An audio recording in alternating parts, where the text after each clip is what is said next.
감사합니다. 오늘도 이렇게 우리 예찬의 믿음의 가족들 주의 이름으로 다 함께 모여서 또 하나님 앞에 예배하게 하시고 또 하나님이 주시는 은혜를 사모하게 하시니 감사합니다. 오늘 말씀 제목은 가정을 세우는 복음의 언어, 이런 제목으로 함께 은혜를 나누겠습니다. 가정을 세우는 복음의 언어.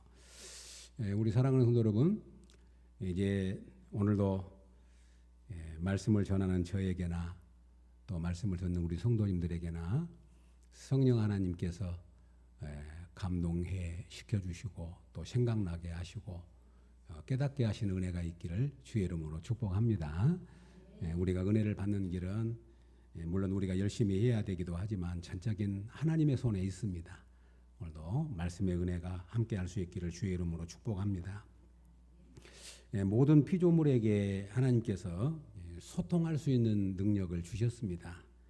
땅에서 기어다니는 동물까지도 종종 보면 참 저들이 우리는 알지 못하지만 소통을 잘하고 있구나 하는 생각을 합니다.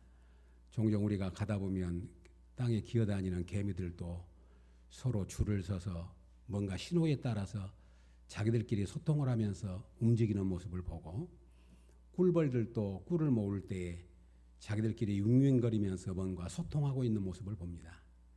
바다에 있는 모든 물고기들도, 특별히 바다에 있는 돌고래들도 보면 자기들끼리 신호를 보낸다 그럽니다. 공중에 나는 새들도 자기들끼리 소통을 합니다. 기러기들이 짝을 지어, 기러기들이 줄을 지어 날아가면서도 뭔가 자기들끼리 계속 소리를 지르면서 소통하고 있는 모습을 봅니다.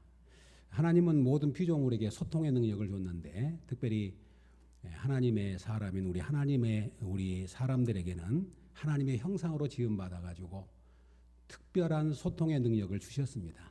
그것이 뭐냐면 우리가 지금 말하고 있는 언어의 능력입니다. 우리 하나님께서 하나님의 형상으로 지음받은 우리 사람에게만 말을 주셨어요.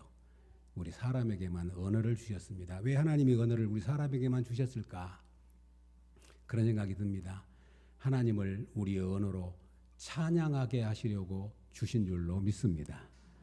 그리고 하나님께서 아담과 하와에게 모든 만물을 정복하고 다스리라는 명령을 줬기 때문에 그 모든 피조물을 다스리기 위해서는 탁월한 소통의 능력이 사람들에게 필요했을 것입니다.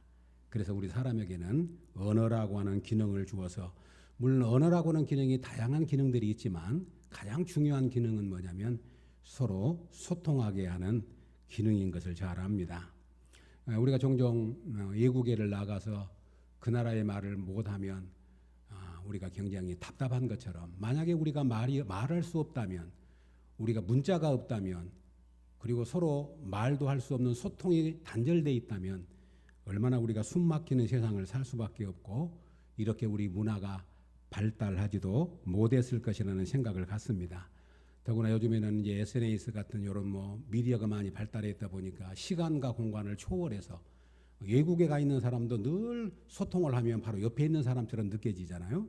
그런 좋은 세상을 삽니다. 성도 여러분, 우리에게 언어를 주신 하나님께 찬양을 돌릴 수 있기를 주의 이름으로 축복합니다. 우리가 이렇게 말을 하고 문자를 하고 모든 것을 행하면서도 이 언어를 주신 하나님에 대해서는 우리가 잊어버리고 살 때가 많아요. 하나님께 감사하는 생각을 갖습니다. 그런데 문제는 이 언어도 타락했다고 하는 겁니다. 우리 사람이 타락함으로 말미암아 하나님의 형상을 잃어버림으로 말미암아 그 중에 하나도 뭐냐면 우리 언어가 부패됐어요. 우리 언어가 오염됐습니다. 우리 언어가 순수한 기능, 순기능보다는 역기능이 더 많은 잘못된 기능으로 쓰여지고 있는 것을 우리는 잘 압니다. 예수 그리스도 안에서 우리의 언어가 순기능으로 회복되는 역사가 있기를 주의 이름으로 축복합니다. 이런 은혜가 있기를 원합니다. 잘 아신 대로 이제 하나님께서 사람들을 땅에 창조해 그들이 번성해 갑니다. 그런데 그들이 죄가 간영하니까 노아 홍수로 하나님이 심판하셨잖아요. 그리고 그 남은 사람들이 이제 번성을 해가지고 자기들이 바벨탑을 쌓아요. 바벨탑을 쌓는 목적이 두 가지였습니다. 우리가 이 바벨탑을 높이 쌓아서 하늘까지 닿게 하자. 그래서 다시는 노아 홍수와 같은 홍수가 있어도 우리는 흩어지지 말자. 그러니까 노아 홍수를 대비해서라도 우리는 성을 쌓자는 거예요. 그리고 또 하나는 뭐냐면 그들이 바벨탑을 쌓는 이유가 뭐냐면 우리는 흩어지지 말자. 그렇게 한 겁니다. 하나님 보시기에 악했습니다. 그래서 하나님이 특단의 조치를 취하시는데 그게 뭐냐면 그들의 말이 소통되지 않도록 만들어버려요. 그러니까 언어를 혼잡케 했다고 말합니다. 엊그저께까지 서로 말이 잘 통했는데 밑에서 벽돌 올려줘, 밑에서 진흙 올려줘 그렇게 하는데 위에서 뭔 말인가 못 알아듣고 그렇게 소통이 단절되니까 그들이 함께 할 수가 없어서 그래서 흩어지게 됩니다. 한번 가만히 생각해 보면 언어는 우리를 하나로 모으기도 하고 언어는 우리를 흩어지게 만들기도 해요. 언어가 얼마나 중요한가를 우리는 잘 압니다. 그런데 하나님께서 오순절 사도행전의 오순절 사건을 통해서 각 지역에 온 사람들이 각 지역에 온 다른 말을 쓴 사람들이 모였는데 성령의 충만함을 받고 그들이 복음을 전하니까 그들이 자기들의 말로 알아듣는 거예요. 하나님이 이 언어를 통일시켜 주시는 거예요. 생각을 해봅니다. 사도행전의 역사처럼 이 언어가 통일된 역사가 계속 이어졌으면 우리가 외국어 공부하려고 애쓸 필요가 없을 것 같아요. 그러자 얼마나 좋겠습니까? 그런데 하나님이 오순절 사건을 통해서 언어의 잠시 회복을 우리에게 보여줬어요. 그래서 그들이 자기 말로 말했는데 듣는 사람들이 자기 말로 들음으로 그들이 복음으로 하나 되었고 그들이 소통이 가능하게 되었고 놀라운 부흥의 역사가 일어났던 것을 봅니다. 그러면 우리는 하나님 나라에 가면 이제 우리 언어가 완전히 회복될 것을 우리는 소망하게 됩니다. 하나님 나라에 가면 우리가 하나님 나라에서 어떻게 소통이 완전히 이루어질지는 모르지만 요한계시록에서 말할 때 거기는 해도 없고 달도 없고 바다도 없고 오직 하나님의 영광의 빛 아래에서 우리가 온전히 하나 되어서 하나님의 영광을 찬송하는 온전한 회복의 역사, 에덴의 회복의 역사가 있게 될 겁니다. 그래서 사도 바울은 고린도서 13장 12절에서 우리가 지금은 거울로 보는 것 같이 희미하나 그때에는 얼굴을 대하여 볼 것이요 지금은 내가 부분적으로 아나 그때에는 주께서 나를 아신 것 같이 내가 온전히 알리라. 아멘. 지금은 희미하게 거울로 보는 것처럼 그때 당시에 거울은 구리로 된 것이어서 영 희미했습니다. 그러니까 얼굴을 볼 때 희미한 것 같지만 그래서 우리가 아는 것이 부분적으로 알지만 하나님 나라에서는 얼굴을 대면한 것처럼 그리고 하나님 나라에서는 온전하게 알게 될 것이다. 그러니까 우리가 하나님 나라에서는 온전한 소통이 우리 가운데 있게 될 것입니다. 오늘 말씀을 함께 나누면서 생각하고자 하는 건 뭐냐면 특별히 우리의 가정에서 또 우리의 영적인 가정인 교회에서 우리의 언어가 우리의 말이 잘 소통되어지는 은혜가 있기를 주의 이름으로 축복합니다. 그리고 우리의 언어가 서로를 세우고 서로를 기쁘게 하고 서로를 행복하게 하는 그런 복된 복음의 언어가 될 수 있기를 주님의 이름으로 축복합니다.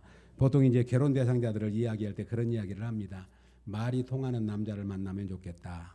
말이 통하는 여자를 만나면 좋겠다. 그런 이야기를 합니다. 가정에서도 한번 생각해 보시죠. 우리 성도님들 가정은 말이 통합니까? 우리 성도들의 가정에는 소통이 잘 이루어지고 있습니까? 부부간의 소통이 잘 이루어지고 있고 부모와 자녀 간의 소통은 잘 이루어지고 있는지요? 종종 그렇게 이야기를 합니다. 우리 가정은 통 말이 없어요. 할 말도 없고 꼭 말을 해야 하나요? 지금까지 몇 년을 살아왔는데 눈빛만 보면 알지 말할 필요 없어요. 그렇게 말하는 사람도 있습니다. 그러나 이것은 잘못된 겁니다. 하나님이 우리에게 말을 주신 것은 소통하라고 주셨고 친밀함과 사랑을 서로 나누도록 하기 위해서 우리에게 언어를 주신 줄로 믿습니다. 그러므로 이 땅에 살아있는 동안에 우리의 언어가 소통의 언어가 되어서 잘 사용했으면 좋겠습니다. 종종 부모님이 떠나고 나니까 부모님이 종종 생각이 납니다. 그런데 이제 제일 아쉬운 것 중에 하나가 뭐냐면 부모님과 좀 더 많이 대화하고 좀 더 많이 소통하고 좀 더 함께하는 시간을 가졌으면 참 좋았을 것인데 그런 늘 아쉬움이 있어요. 이제 부모와 자녀가 함께 살면서도 잘 소통이 안 돼요. 부모는 사랑한다고 하는데 자녀가 들을 때는 사랑의 말이 아니고 굉장히 힘들게 하는 말들이 되고 그러다 보니까 서로 함께하는 시간들이 적었던 것을 생각해 보게 됩니다. 그래서 가끔 꿈속에서 부모님을 만납니다. 그러면 거기서는 이야기를 다 하게 됩니다. 우리 성도들 어떠십니까? 우리의 가정에는 소통이 잘 이루어지고 있습니까? 언어를 통해서 가정을 세우는 축복이 우리 사랑하는 성도들에게 꼭 있을 수 있기를 주의 이름으로 축복합니다. 하나님이 우리에게 특별한 은혜를 주신 것은 그것으로 하여금 세우라고 하는 축복의 권세이거든요. 우리에게 언어를 주셨다고 하는 것은 모든 피조물에게 주지 않는 사람에게만 언어를 주셨다고 하는 것은 그 언어를 통해서 우리로 하여금 세우고 그 언어를 통해서 우리로 하여금 복된 삶을 살게 하시려고 우리에게 언어를 주신 줄로 믿습니다. 그러므로 우리의 언어가 복된 언어가 될 수 있기를 바라고 특별히 우리 언어가 복음의 언어가 됐으면 좋겠다는 생각을 갖습니다. 사랑하는 우리 성도 여러분, 하나님의 가정이 사용한 언어는 복음의 언어입니다. 이제 이런 책을 본 적이 있습니다. 숙달된 사냥꾼들은 발자국을 보고 실로 많은 것을 얻는다고 그럽니다. 숙달된 사냥꾼들은 이제 어떤 발자국을 딱 보면 이 발자국이 사람의 발자국인지 동물의 발자국인지 금방 알죠. 이 발자국이 남자의 발자국인지 여자의 발자국인지 아이의 발자국인지 어른의 발자국인지를 압니다. 그리고 뭐까지 안다면 이 발자국만 보고 이 사람은 단련된 사람이다 하는 것도 알고 이 사람의 몸무게가 어느 정도 되겠다도 알고 걸음걸이가 빨리 갔냐 천천히 갔느냐 그것까지도 안다는 겁니다. 그리고 어느 사람은 이 발자국만 보고도 그 사람의 몸 상태까지도 알고 그 사람이 언제 그 자리를 지나갔는지까지도 정보를 알 수 있다라고 말합니다.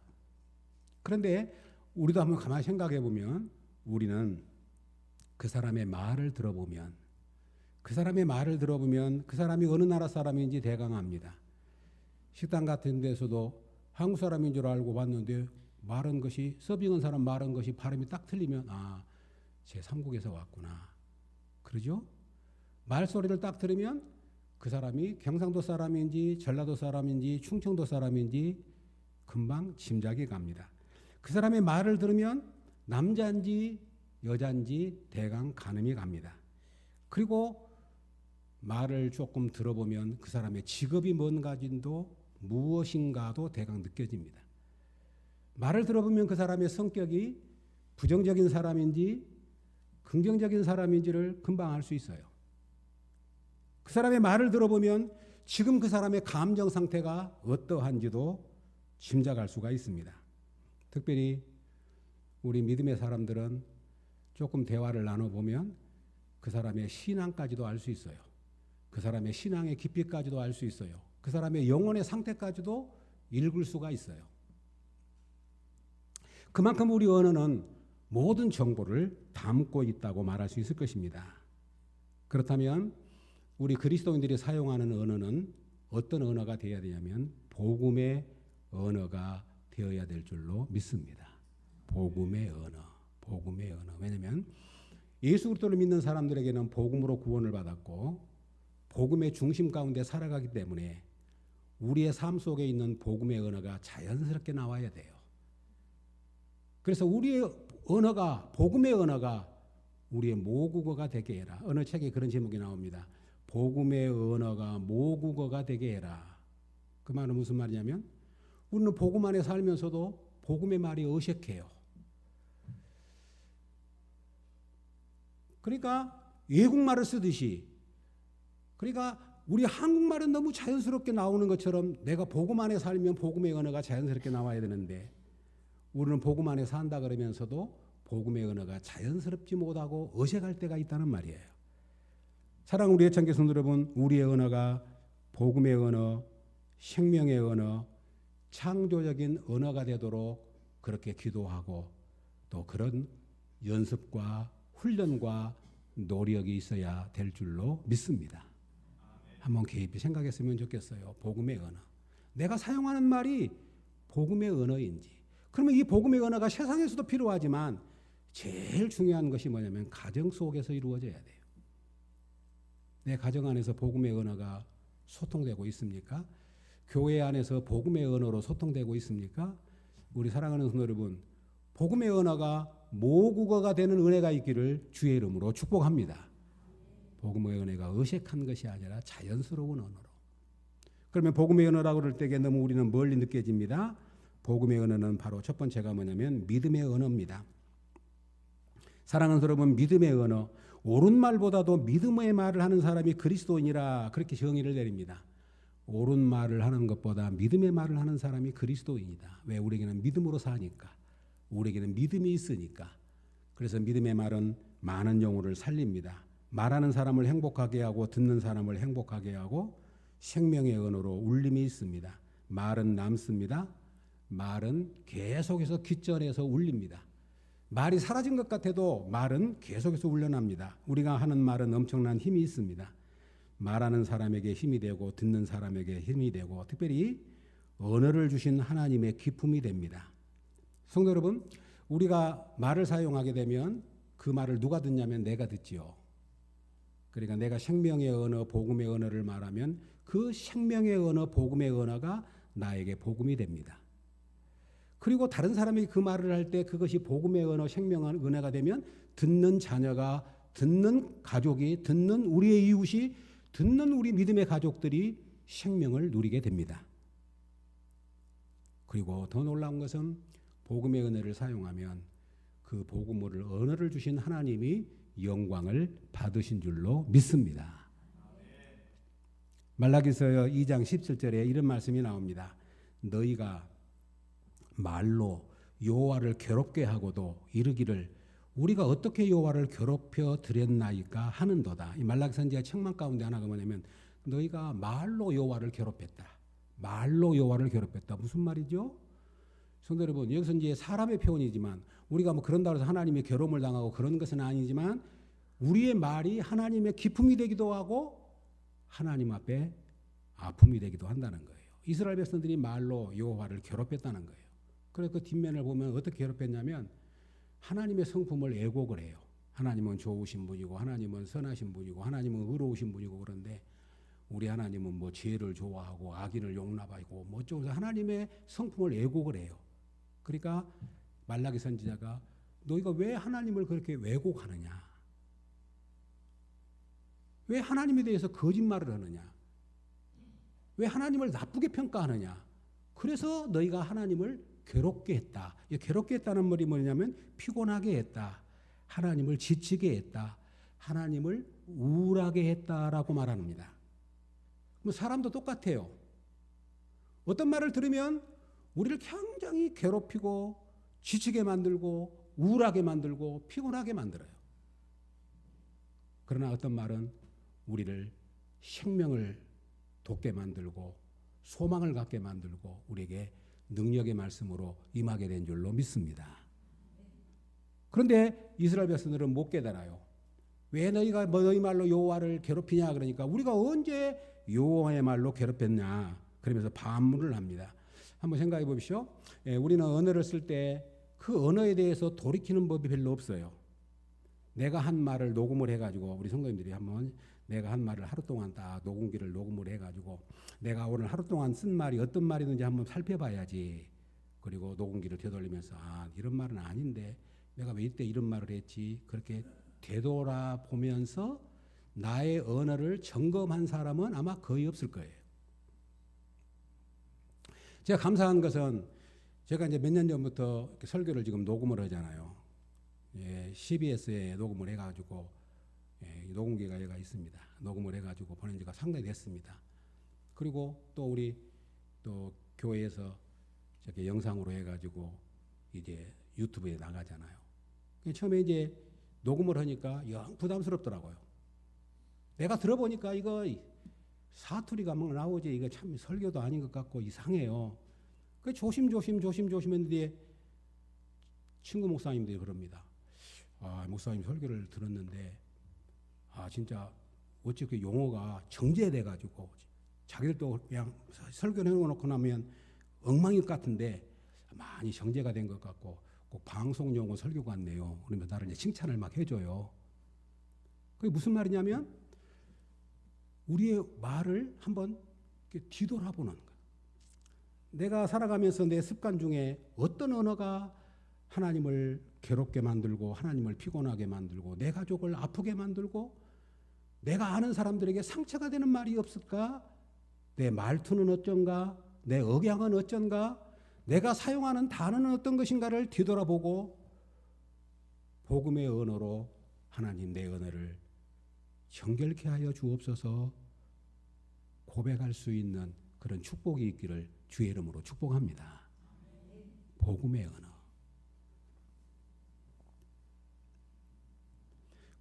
그래서 우리가 하나님께 영광을 돌린다는 말이 뭐냐면 하나님을 그대로 찬양하는 거예요. 하나님은 위대하십니다.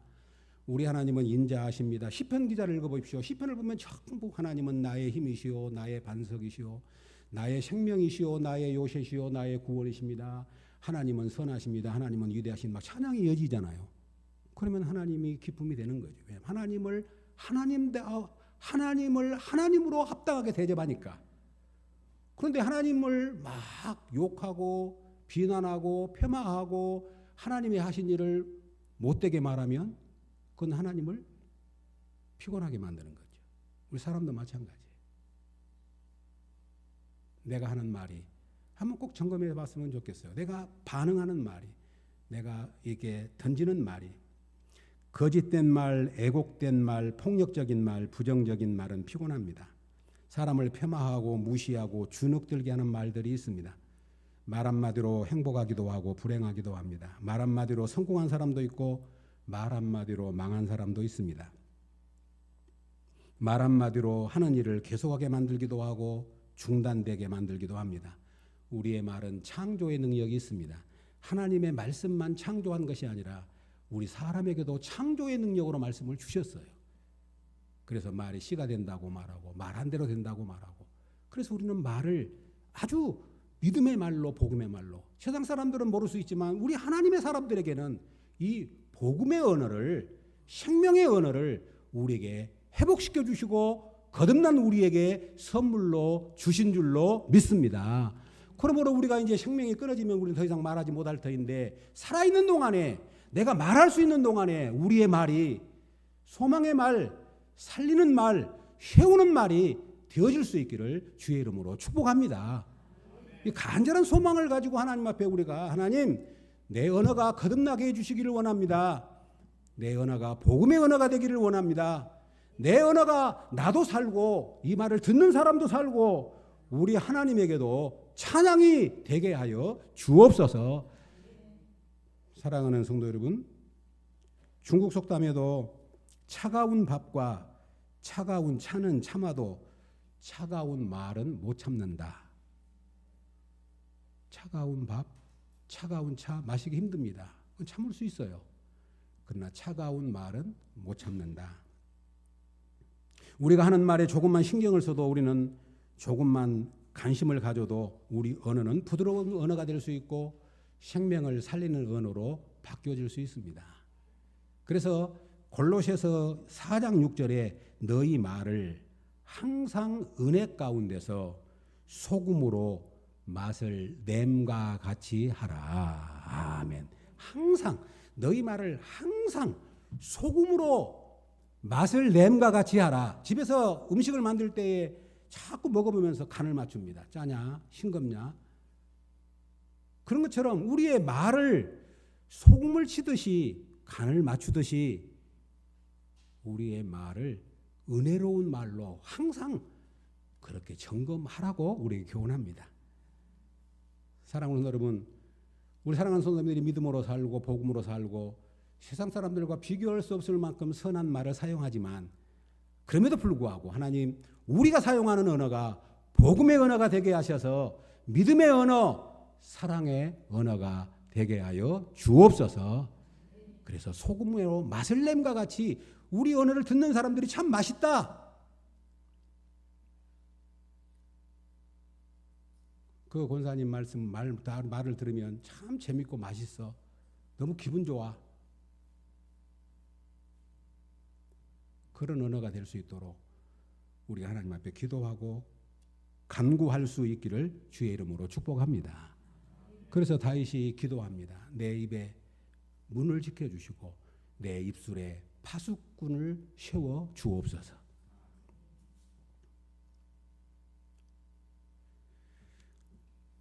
이어령 교수님 이미 이제 소천하셨습니다만 그분의 글 가운데 이런 이야기가 나옵니다. 토시 하나만 바꾸세요.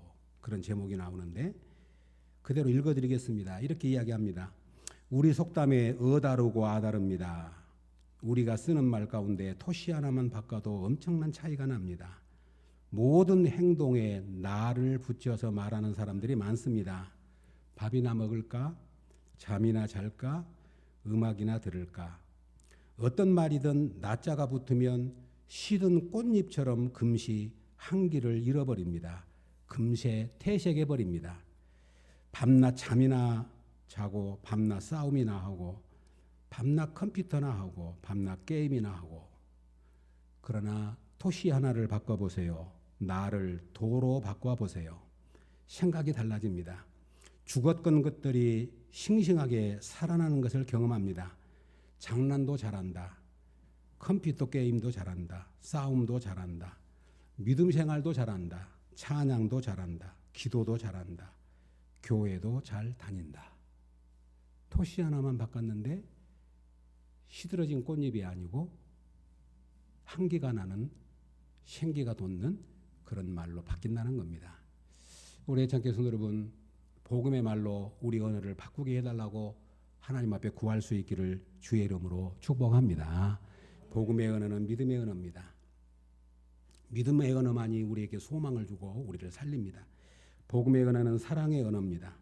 그런데 이 사랑의 언어인데 모두가 사랑합니다. 가족끼리 사랑하지 않는 가족이 어디가 있겠습니까? 그런데 그 언어를 구사할 때, 사용할 때 상대방이 사랑의 언어로 들을 수 있도록 해야 된다는 거예요. 다 부모님들이 말한다. 네 이해서 그래. 너를 사랑해서 그래. 너 잘되라고 그래. 그렇게 말은 하시는데 말하는 내용이 뭐냐면 듣는 사람에게 사랑으로 안 느껴져요. 그러면 듣는 사람이 사랑의 언어로 듣는 것이 아니라 미움의 언어로 들어요. 그러잖아요?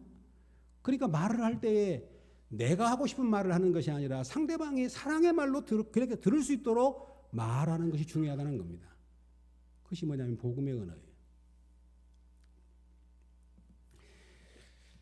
고양이와 개는 상극인데 왜 상극이냐면 고양이와 개는 서로 신호가 다르대요. 내가 동물학자가 아니기 때문에 구체적으로 잘 모르겠습니다. 그런데 이렇게 이야기합니다. 고양이는 기분이 좋으면 꼬리를 든대요. 기분 나쁘면 꼬리를 탁 밑으로 붙인답니다. 그런데 반대로 개는 어쩌죠? 긴장을 하거나 싸우려고 하면 꼬리를 탁 밑으로 내립니다. 그런데 기분 좋으면 꼬리를 듭니다. 그러니까 이제 예를 들자면 개가 고양이를 만났어요. 고양아 나 너 좋아. 그러고 개가 꼬리를 흔들며 딱 시켰습니다. 고양이가 딱 보면서 왜 너하고 싸우려고 그래? 너 왜 나하고 싸우자고 그래? 그러니까 개와 고양이는 친할 수가 없대요. 신호가 다르니까. 가정에서도 보면 남편은 사랑한다고 뭔가를 표현하고 싶은데 아내가 사랑의 말로 들리지 않도록 말하는 경우가 있고 아내도 남편을 위해서 하는 말이지만 남편이 들을 때 사랑의 말이 아닌 말로 말하는 엉뚱없는 방언을 하는 사람들이 있다고요. 그러니까 우리가 수년 살아가면서 우리 남편은 이렇게 말해야 좋아하는구나. 이렇게 말해야 그 말을 사랑의 말로 듣는구나. 이렇게 말했더니 굉장히 기분 나쁘게 듣는구나. 그걸 캐치를 해야 되는데 수십 년 살아도 안 바꿔줘요. 바꿀 생각을 안 해요. 생각해 본 적이 없어요. 사랑의 언어는 신호가 주고받는 신호가 맞아야 합니다. 그러면서 오늘 사랑의 언어를 잠깐 이제 요약을 하면서 결론을 맺으려고 그러면서 게리 체프먼이라고 하는 5가지 사랑의 언어라고 하는 책이 있습니다. 이 책이 이제 저도 좋아서 우리 셀 리더들 공부를 할 때 이 베스트셀러이기 때문에 이 책을 다 한 권씩 나눠가지고 읽기도 했고 또 나누기도 했던 내용이고 또 이미 알고 계신 분들도 계실 겁니다. 이 게리 체프먼이라고 하는 5가지 사랑의 언어 그 책이 아주 베스트셀러가 돼가지고 지금도 이제 뭐 여러 가지 다른 방법으로 이렇게 이제 편집돼 가지고 이제 다시 출간이 됐는데 우리 이제 찬주가 결혼을 앞두고 있을 때 주례는 다른 이제 친구 목사님이 했지만 우리 찬주하고 용이하고 이제 불러다 놓고 결혼을 하게 되는데 이제 내가 아빠기도 하지만은 이제 목사로서 너희에게 꼭 이렇게 했으면 좋겠다고 이 책을 주면서 읽고 독후감을 써오라 그래가지고 내가 1시간, 한두 시간 내가 이렇게 교육을 했던 적이 있습니다. 이 게리 셰프먼은 사랑의 언어를 5가지로 표현합니다. 그러니까 우리가 사랑하고 싶고 사랑의 언어를 해야 되는데 그 사랑의 표현이 뭐냐면 이분은 첫 번째로 뭐냐면 사랑의 언어는 첫 번째가 인정하는 말이다 그렇게 말합니다. 우리 사람은 다 인정받는 욕구, 인정받고 싶은 욕구가 있습니다. 그래서 다른 사람이 나에게 인정한 말을 해주면 저분이 나를 사랑하고 있구나라고 느끼지요. 그러죠? 예, 인정하는 말을 하면 사랑합니다 말 안 해도 저분이 나를 사랑하고 있구나. 이것이 어디에 실천되냐면 가정에 실천돼요. 가정에서 남편이 아내를 인정해주고 아내가 남편을 인정해주고 조금만 일을 해도 잘했다고 그러고 그것을 인정해줘야 된다고 하는 겁니다. 이제 마트 트레인이라고 하는 사람은 나는 한 번 칭찬을 받으면 2달 동안은 잘 살 수 있다. 그러니까 1년에 6번만 칭찬해주면 잘 삽니다. 1년에 6번만 칭찬해주면 잘 살 수 있다는 말입니다. 인정하는 말. 실제로 그런 것 같아요. 인정하는 말. 두 번째로는 뭐냐면 사랑의 언어가 뭐냐면 함께하는 시간이라 함께하는 것이라 이렇게 말합니다. 함께 해주는 거죠. 이제 우리 이제 준호 같은 경우에도 어리니까 이제 할머니가 가서 약간 조금 함께 해주고 또 조금 시간이 어중간하면 저도 가서 같이 함께 해주고 어른이 돼가지고 이 어린아이와 같이 있으면 막 기가 뺏겨요. 저도 이 아이가 너무 좋아가지고 가끔 가서 1시간 정도 조금 이야기해주고 나면 맥이 축 풀어져요. 요즘 잘 안 갑니다. 이제 나이가 먹었는가 봐 저도. 그게 할머니 할아버지가 손자 손녀 보는 게 너무 좋은데도 좋으면서도 피곤해요. 그러잖아요. 그러지만 사랑하니까 함께 있는 거예요. 그런데 이제 이번에는 이제 우리 찬이가 모처럼 이제 준호를 데리고 이제 제주도를 가면서 할머니도 같이 가면 좋겠다. 그래가지고 할머니를 위해서 시간을 내가지고 가서 돈을 많이 쓰고 왔다 그러더라고요. 잘했다. 그게 뭐냐면 가만히 느끼니까 뭐였죠? 사랑이에요. 같이 있는 것이 힘들지만 같이 있어주는 게 뭐죠? 사랑이다고요. 교회 일도 그분이 같이 있어야 되는데 같이 자리만 해줘도 교회를 사랑한 분이구나. 그게 느껴지잖아요. 함께하는 시간, 함께 그 자리를 머물러 주는 거. 이제 부모님들이 연세가 들고 그러면은 이제 어렸을 때는 부모님들이 자녀와 함께 못 해주니까 그냥 돈 주고 용돈 주고 장난감 하나 사라 맛있는 거 사 먹으라 그러고 그냥 함께 못 해주잖아요. 그러니까 애기들은 부모가 함께 해주는 것이 큰 사랑으로 느껴지죠. 이제 반대로 나이가 먹어가지고 연로해져가지고 70, 80 됐는데 자녀들이 그냥 용돈 준 것도 좋지만 가끔 와서 1시간씩 2시간씩 있어주고 이야기해주고 그러면 저놈이 나를 많이 사랑하는구나. 그렇게 느껴진단 말이죠. 그게 사랑의 언어라는 거예요. 그래서 사랑의 언어가 뭐냐면 함께하는 거. 또 사랑의 언어가 뭐냐면 봉사하는 것이라고 말합니다. 집에서 설거지도 한 번씩 해주고 청소도 같이 하고 필요한 거 제공도 해주고 서로 필요한 것을 채워주는 봉사가 사랑의 언어래요. 그리고 네 번째는 잘 아신 대로 선물입니다. 선물을 주고받으면 자연히 사랑이 따라갑니다. 그래서 잠언 19장 6절에도 너그러운 사람에게는 은혜를 구하는 자가 많고 선물 주기를 좋아하는 자에게는 사람마다 친구가 되느니라. 그렇게 말합니다. 그리고 또 한 가지는 접촉이라 그러는데 스킨십이라고 말하죠. 그래서 이 5가지가 있는데 사람마다 다르대요. 이 5가지 중에 어느 것을 제1의 사랑으로 느끼느냐는 각자 다르답니다. 한번 물어봐야 돼요. 남편에게. 당신은 이 5가지 중에 뭐가 제일 내가 이 5가지 중에 어느 것을 해주면 제일 사랑받는다고 느껴? 아내는 내가 이 5가지 중에 뭘 해주면 사랑받는다고 느껴? 다 사랑의 언어지만 그 5가지 중에 제일 중요한 것으로 여긴 것은 각자 다르다는 거예요. 사랑하는 성도 여러분, 그것보다도 더 중요한 것은 저와 여러분들이 적극적으로 사랑을 표현할 수 있기를 주님의 이름으로 축복합니다. 사랑을 표현할 수 있기를. 이제 가정의 달을 맞이해서 가정 안에서도 이런 사랑의 소통, 믿음의 소통이 잘 이루어져서 복음의 은혜를 통하여 누가 봐도 또 스스로 행복하고 그런 복된 은혜의 삶을 살 수 있기를 바라고, 결론으로 주보에 나와 있는 말 한마디가 당신입니다. 같이 한번 읽고 마치도록 하겠습니다. 우리 주보 뒷면에 있는 말 한마디가 당신입니다. 오늘 함께 거기 주보에 올려놨는데 같이 한번 읽고 마치겠습니다. 한번 생각하면서 한번 같이 읽겠습니다. 자, 시작. 말 한마디가 당신입니다. 좋은 말을 하면 좋은 사람이 되고 아름다운 말을 하면 아름다운 사람이 됩니다. 말 한마디가 당신의 생활입니다. 험한 말을 하는 생활은 험할 수밖에 없고 고운 말을 하는 생활은 고와집니다. 말 한마디가 당신의 이웃입니다. 친절한 말을 하면 모두 친절한 이웃이 되고 거친 말을 하면 거북한 관계가 됩니다. 말 한마디가 당신의 미래입니다. 긍정적인 말을 하면 아름다운 소망을 이루지만 부정적인 말을 하면 실패만 되풀이 됩니다. 말 한마디에 이제 당신이 달라집니다. 예의 바르며 겸손한 말은 존경을 받습니다. 진실하며 자신 있는 말은 신뢰를 받습니다. 좋은 말을 하고 살면 정말 좋은 사람입니다. 우리의 말 한마디가 행복을 낳습니다. 우리의 말 한마디가 불행을 낳기도 합니다. 말 한마디가 살고 싶은 마음을 주기도 하고 또 죽고 싶은 마음을 줍니다. 사람이 바뀌면 말부터 바뀝니다. 말을 바꾸면 다 바뀝니다. 하거나건대 생명의 은혜를 사용하는 사람은 행복한 사람입니다. 아멘.